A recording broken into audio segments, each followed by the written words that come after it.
Hey there, I'm Rice, and I wanted to give my thoughts on Paper Mario the Origami King. I've never done a video review like this before, and a lot of people have been asking what I think about the game, so I thought, hey, you know what the heck, this might be the best time to put something like this together, now that I've beaten the game.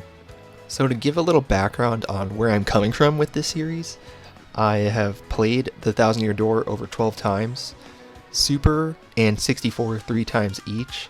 I've beaten Color Splash, and I've 100%ed Sticker Star. Let's start with what Paper Mario the Origami King is. Paper Mario the Origami King is a puzzle adventure game with a heavy emphasis on the puzzles and exploring. While there are a couple RPG-like mechanics baked into the game, what Paper Mario the Origami King is not is an RPG. To fans who have only known the Paper Mario series as an RPG, this can be an understandable letdown, but it still is an important distinction to know when going into this game. On the topic of the shift away from traditional RPG mechanics, on one hand, I do understand feeling disappointed as this is the third game in a row for the series to go in this direction. On the other hand, I do think it's kind of silly to disregard all the advancements made to the series in regards to exploring, puzzle solving, writing, etc., solely because the number next to Mario's name didn't go up. I'm of the mind that while I would prefer more RPG-like mechanics, I don't think it's integral to the Paper Mario experience, and there is a lot to enjoy here that I will go into further in the review. Now, obviously I would prefer if we could have more unique variety in character design like in past games, but I think given the limitations that were placed in Origami King, they did a surprisingly good job. By making the main enemy force origami versions of a lot of basic Mario enemies, it opens up a lot of instances where now they can be populated elsewhere, fill up towns, and you can talk to them, opposed to Color Splash, for example, where every Shy Guy essentially was an enemy and you lost more potential to interact with them because of that. The dialogue is genuinely hilarious and kind of has a bit of a dark humor thing going for it. Characters like Olivia and Bobby the Bob Bomb are easily lovable and have a lot of time to flesh out their character arcs in line with a couple past partners in the series.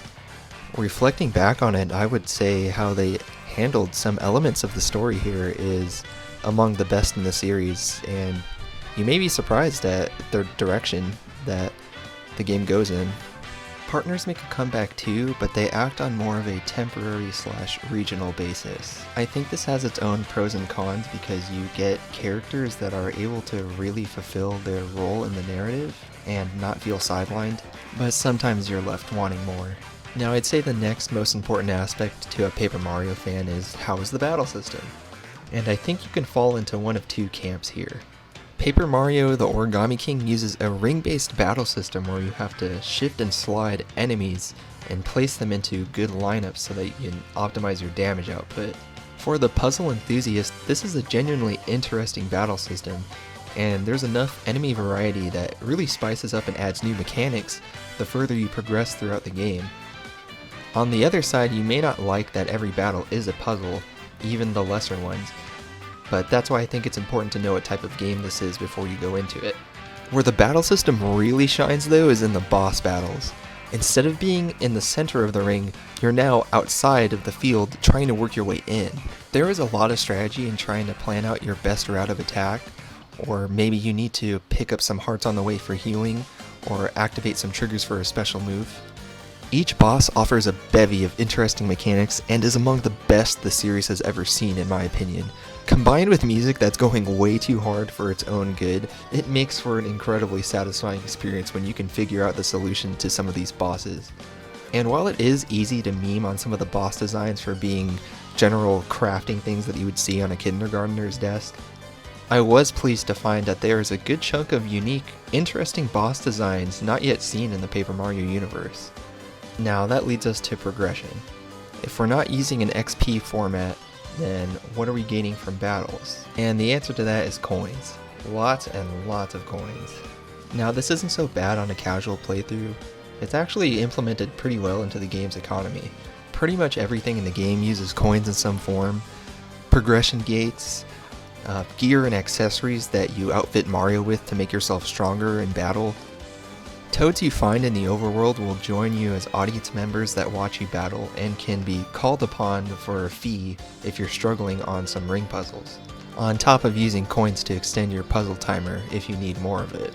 Now this will be where I dip into my personal criticisms of the game.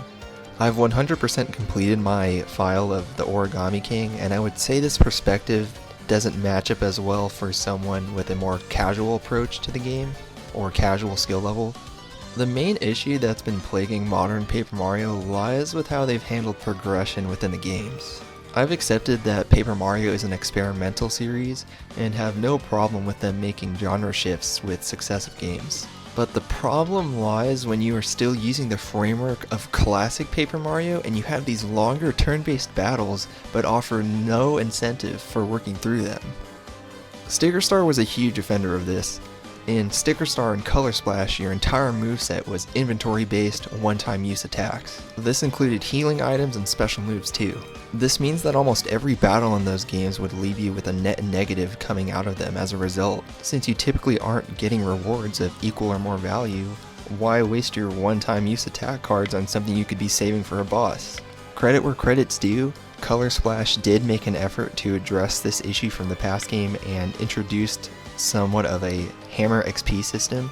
Hammer scraps could fall out in battle that would increase your maximum paint capacity, which could allow for more powerful move access more often. And while I don't think it dramatically changed the experience, or even slightly to that matter, it is still appreciated, and if the game was introduced with a patch that added for more difficult options like resource limiting or making items in the store much more expensive, I think the game from a non-casual perspective would be much better for it, and add replay value too.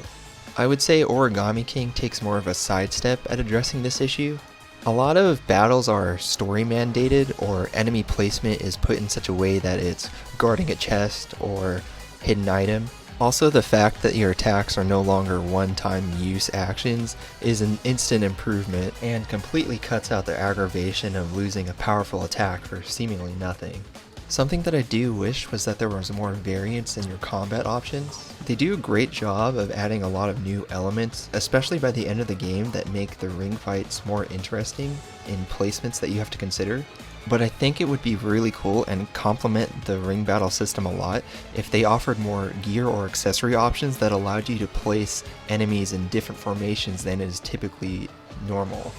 For example, your hammer attacks hit a 2x2 space in front of you, but what if you could buy gear similar to the hurl hammer, but you could force the enemies in a placement for the 2x2 squares away from you? Maybe this would have introduced more ways to cheese the combat system, because it added a lot more solutions to otherwise strict puzzles, but I thought it could have been an interesting idea maybe. It would also allow you to add more personal customization and flair, which is, I think, something that a lot of original Paper Mario fans would appreciate. There are these moments in the Origami King where all the systems are gelling together really well, and they're introducing these new enemy types that make you use the slider puzzle in ways you never thought you could before. I wish there were more of those encounters where it felt like your back was against the wall and it was really testing your logic. And don't get me wrong, those times do happen. I just wish there was a lot more of them. As it stands, there's way more options for those looking for help, such as the Toad audience being able to chime in, extend your timer, rather than there are options for those seeking a challenge. Thankfully, you can still adjust things in your playthrough, such as turning off your powerful accessories or some options that may make the game easier for you. And again, this viewpoint may not line up with more of a casual perspective on it, but I think options are always nice, and it's welcome that they are there. But alongside my recommendation to Color Splash, I think a patch that introduced more difficult options that limited your resources or made the game's general stores a lot more expensive would greatly add to the game's replayability. While I did limit my accessory usage on my run, personally I like to play games that challenge me and I get to use the full range of my options rather than having to personally limit myself, if that makes sense. Outside of that, the game also has a lot of things I would call Nintendo moments. things such as offering you healing hearts too often when I already have a surplus of mushrooms to heal myself with and I would like to use my stock of that.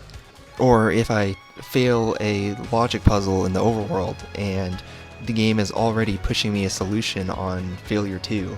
There's a platforming section in one of the temples that, should you fall off on it at any point, it throws you to a healing bench to restore any damage, negating whatever would have been the purpose of you falling anyways. And again, you probably have a ton of mushrooms by this point too. This doesn't take away from my overall experience, but it is something I wanted to point out. Overall though, I would say I really loved my experience with Paper Mario the Origami King. A notable feeling I had when I completed the first chapter in this game was, wow, that was awesome. I hope they keep delivering on this, and they have. Where in Sticker Star and Color Splash, my feel after completing the first chapter was more of, this is going to be the rest of the game, huh? So I guess the last thing I would say is, who is this game for? I think if you're someone who's easily intrigued by puzzles, or you're a player who enjoys exploring beautiful, vibrant worlds, and are maybe a bit into the collectathon type genre, you'll have a lot to enjoy here. The Paper Mario series has had a pretty troubled history, and new games are often met with hesitation from longtime fans, but I'm happy to say I was able to let my guard down after Chapter 1. Again, I want to reiterate that I think it's important that you know what type of game this is going into it. Trust me, as a guy who has played the OG games in the series in the double digits, I would love if they returned to the classic format someday, but don't let that be the one thing that stops you from experiencing an amazing journey with a lot of love and attention put into it at every corner. Those are just my takes. You don't have to agree with it, of course, but if you do get the Origami King, I hope you enjoyed as much as I did.